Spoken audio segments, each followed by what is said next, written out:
जय एस्ट्रो पाठशाला में आपका स्वागत है। आज हम बात करेंगे रोहिणी नक्षत्र के बारे में। रोहिणी नक्षत्र बचक्र का सौरमंडल का चौथा नक्षत्र माना जाता है। यह वृष राशि में स्थित होता है। 10 डिग्री से लेकर 23 डिग्री 20 मिनट तक वृष राशि में रहता है। रोहिणी का मतलब क्या है? वृद्धि, विकास, उच्चता। अगर हम इसका शाब्दिक अर्थ निकालें, वृद्धि, विकास, उच्चता, जो जातक इस नक्षत्र में पैदा होता है चंद्रमा के, तो उसमें ये गुण पाए जाते हैं। जातक वृद्धि करता है, विकास करता है और उच्चता का पद प्राप्त करता है। इसका चिन्ह होता है गाड़ी के पहिए की, गाड़ी का या रथ का जो आकार होता है, 5 तारों का समूह होता है। ये गाड़ी या रथ के आकार का ये होता है। देवता इसके, रोहिणी नक्षत्र के देवता यमदेव हैं। रंग इसका सफेद माना गया है और जाति शूद्र जाति का है। रोहिणी नक्षत्र शूद्र जाति के अंतर्गत आता है। और लिंग में बात करें इसकी तो ये स्त्री जाति का है। कफ, वात, पित्त के बारे में बात करें त्रिदोष में तो ये कफ प्रवृत्ति का है, तो हमें कफ की चीज़ों से थोड़ा सा परहेज करना चाहिए। और योनि है इसकी, योनि विशेष को हम लेते हैं विवाह के समय में या स्वभाव के समय में। योनि है इसकी सर्प योनि के गुण इसके अंदर होंगे कि कार्य को बड़े कुशलता से कर सकता है, घबराता नहीं है स्थितियों से। और यदि हम इसका नाम अक्षर से नामकरण करना चाहें तो इसके अक्षर हैं ओ, वा, वी, वू, ये इसके अक्षर हैं। इनमें से पहला चरण हुआ ओ, दूसरा चरण हुआ वा और तीसरा चरण यदि जातक तीसरे चरण में पैदा होता है तो वी और चौथे चरण में पैदा होता है तो वू। यदि वह इस हिसाब से रखना चाहे नक्षत्र के हिसाब से तो अपना नामकरण कर सकता है। पंच तत्व में ये पृथ्वी तत्व में आता है। पृथ्वी तत्व में क्या है? सहनशीलता ज्यादा है। 5 तत्व जो हैं पृथ्वी, जल, अग्नि, वायु, आकाश, उसमें ये पृथ्वी के अंतर्गत आता है। इसका नक्षत्र स्वामी स्वयं चंद्र है, ये अपने ही नक्षत्र में है। और इसका राशि स्वामी शुक्र है। वृष राशि में राशि स्वामी शुक्र हो जाता है। यदि हम इसकी देव, गण, राक्षस की बात करें, गण में इसमें यह मनुष्य जाति में मनुष्य गण का है। जैसे देव होता है, राक्षस होता है, मनुष्य होता है, तो यह मनुष्य गण में है। नाड़ी इसकी अनित्य है।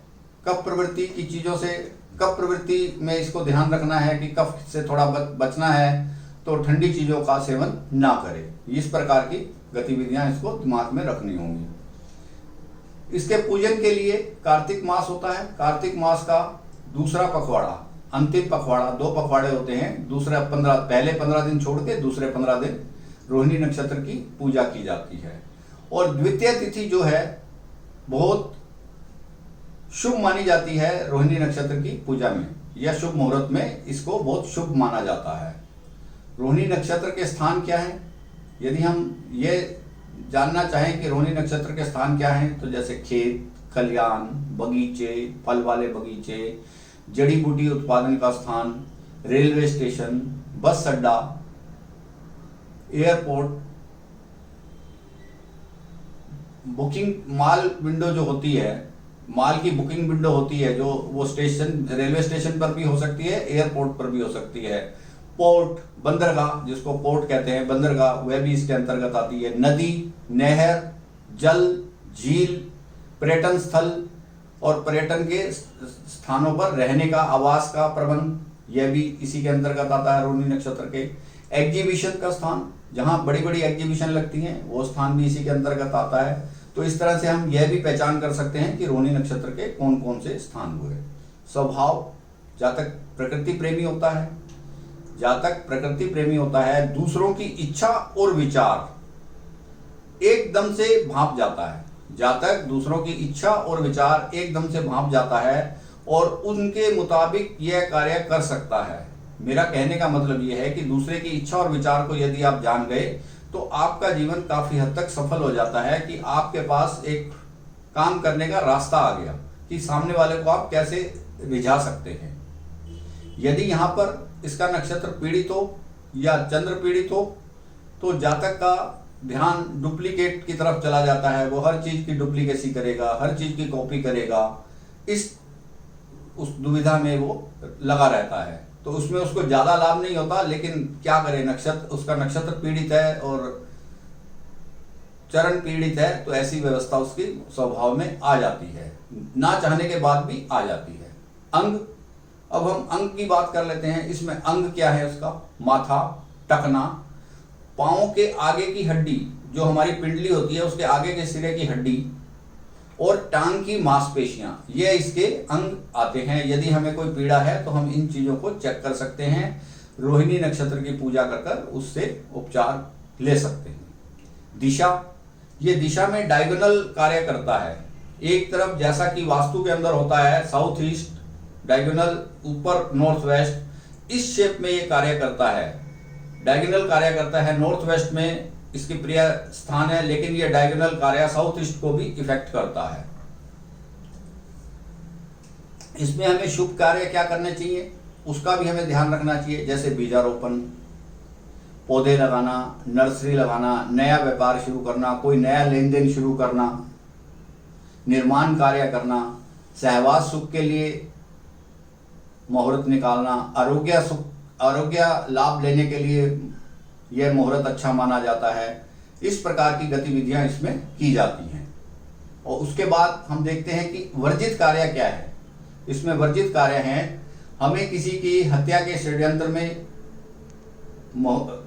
कुछ इन्वॉल्व नहीं होना चाहिए, तंत्र में इन्वॉल्व नहीं होना चाहिए, किसी भी तरह का गलत काम जिससे कि दूसरे को नुकसान हो वह कार्य हमें नहीं करने चाहिए। किसी कार्य का किस प्रकार प्रभाव पड़ता है, जैसे मकान है, मकान को तोड़ नहीं सकते, तोड़ना नहीं चाहिए इस नक्षत्र में, क्योंकि हम एक तरफ तो निर्माण की बात कर रहे हैं शुभ मुहूर्त में, तो निर्माण करते हैं तो उस नक्षत्र में, रोहिणी नक्षत्र में हमें मकान का तोड़ फोड़ नहीं करना चाहिए। जैसे कई बार होता है कि हम मकान को डिमोलिश कर फिर दोबारा से बनाते हैं, तो रोहिणी नक्षत्र डिमोलिश के लिए अच्छा नहीं है, निर्माण के मुहूर्त के लिए अच्छा है, डिमोलिश के लिए इसको अवॉइड करना चाहिए। व्यवसाय क्या क्या कर सकता है जातक इससे, या उसकी इन्वॉल्वमेंट उनमें होती है या उसका इंटरेस्ट होता है, जैसे होटल लाइन में, रेस्टोरेंट लाइन में, होटल आवास में, फलों का काम कर सकता है, तेलिया पदार्थ का कर सकता है। तेलिया पदार्थ पेट्रोल भी हो गया, और जो हमारे खाद्य पदार्थ तेलिया पदार्थ है उसका। जातक सुंदर आवास का कार्य भी कर सकता है, जो बहुत अच्छे अच्छे घर बनते हैं, बंगले बनते हैं, उस कार्य में भी इन्वॉल्व हो सकता है। डेयरी का काम कर सकता है जातक, आइसक्रीम का काम कर सकता है, एसिड जो होते हैं उनका काम कर सकता है, तरल पदार्थ जो भी हैं, रेडीमेड गारमेंट्स का कार्य कर सकता है, प्रॉपर्टी डीलर का कार्य कर सकता है, अच्छा वकील हो सकता है जातक, अच्छा वकील हो सकता है, जज हो सकता है। इस प्रकार की कार्यों में उसकी रुचि होती है। जातक ये सब कार्य, इनमें से कोई एक कार्य अपनी यथाशक्ति के हिसाब से, अपने ग्रहों के बल के हिसाब से इन्वॉल्व हो जाता है। अब हम बात कर लेते हैं इसके चरणों की। 4 चरण होते हैं जैसा कि आप जानते हैं हर नक्षत्र के। सबसे पहला चरण लेते हैं इसका। पहला चरण 10 डिग्री से लेकर 13 डिग्री 20 मिनट तक होगा। नवांश स्वामी मंगल हो गया इसका, नवांश स्वामी मंगल हुआ, और राशि स्वामी शुक्र हुआ। यदि यहाँ पर सूर्य और मंगल की युति बन जाए और वो पीड़ित ना हो, शुभ प्रभाव में हो, तो जातक अध्यात्म का पक्ष ले लेता है, अध्यात्म की तरफ मुड़ जाता है, अपने दोषों का निवारण करना शुरू कर देता है और अध्यात्म की तरफ मुड़ जाता है, क्योंकि उसको मंगल की राशि मिली, बल उसको मिल गया। मंगल, नवांश स्वामी मंगल हुआ और राशि स्वामी शुक्र है। शुक्र सूर्य की वजह से अध्यात्म की तरफ मोड़ देता है, वह दोषों का, अपने दोषों का निवारण कर वह अध्यात्म की तरफ मुड़ सकता है। दूसरा चरण हुआ इसका 13 डिग्री 20 मिनट से लेकर 16 डिग्री 40 मिनट वृष राशि में। दूसरे चरण में यदि चंद्र, बुध और शुक्र की इन्वॉल्वमेंट हो तो जातक वैभवशाली प्रवृत्ति का हो जाता है, उसका वैभव बढ़ता है, ऐश्वर्य बढ़ता है, जातक धनी हो जाता है, उसका नाम होता है, उसका सम्मान होता है, उसकी प्रसिद्धि होती है। ये अगर चंद्र, बुध और शुक्र शुभ प्रभाव में हो तब। अब तीसरा चरण देखते हैं। इसमें दूसरे चरण में शुक्र इसका नवांश स्वामी हुआ और राशि स्वामी भी शुक्र हुआ, तो वैभव ऐश्वर्या इस वजह से बढ़ने का चांस हो गया, धनी होगा जातक, ये सब बातें होगी। अब तीसरे चरण की बात करते हैं। तीसरे चरण में नवांश स्वामी बुध बन जाता है, बुद्धि का कारक है, बुद्धिमत्ता के कार्य करेगा।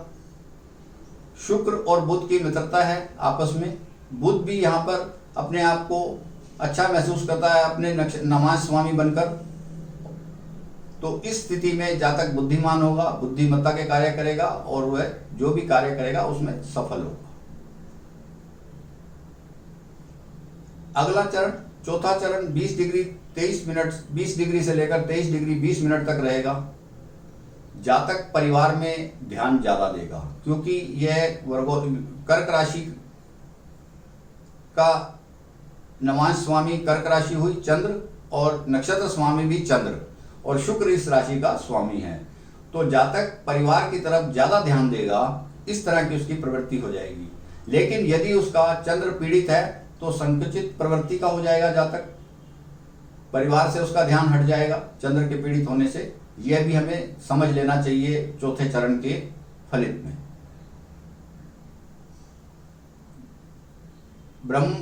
ब्रह्मा जी की जो पूजा की जाती है, ब्रह्मा जी की पूजन के लिए वर्जित माना गया है कि हमें पूजा के लिए मना किया गया कि ब्रह्मा जी की पूजा नहीं करनी। लेकिन रोहिणी नक्षत्र, दिवाली के दूसरे दिन, द्वितीय तिथि को ब्रह्मा जी की पूजा की जा सकती है। दिवाली से अगले दिन ब्रह्मा जी की पूजा की जा सकती है द्वितीय तिथि को। तो एक ही दिन होता है पूजा का, ब्रह्मा जी की पूजा का, यह भी हम पता लगा सकते हैं। तो आज हमने बात की रोहिणी नक्षत्र के बारे में, इसके उपचारों के बारे में, और ज़्यादा डिटेल चाहिए नक्षत्र की तो आप कांटेक्ट कर सकते हैं। आपको जितनी भी डिटेल मैं दे सकूंगा शेयर करूंगा। यह वीडियो यदि आपको अच्छा लगा हो तो इसे आप लाइक कीजिए, शेयर कीजिए और मेरे चैनल को भी सब्सक्राइब कीजिए, जिससे कि मेरा आने वाला वीडियो सीधा आपको मिलता रहे।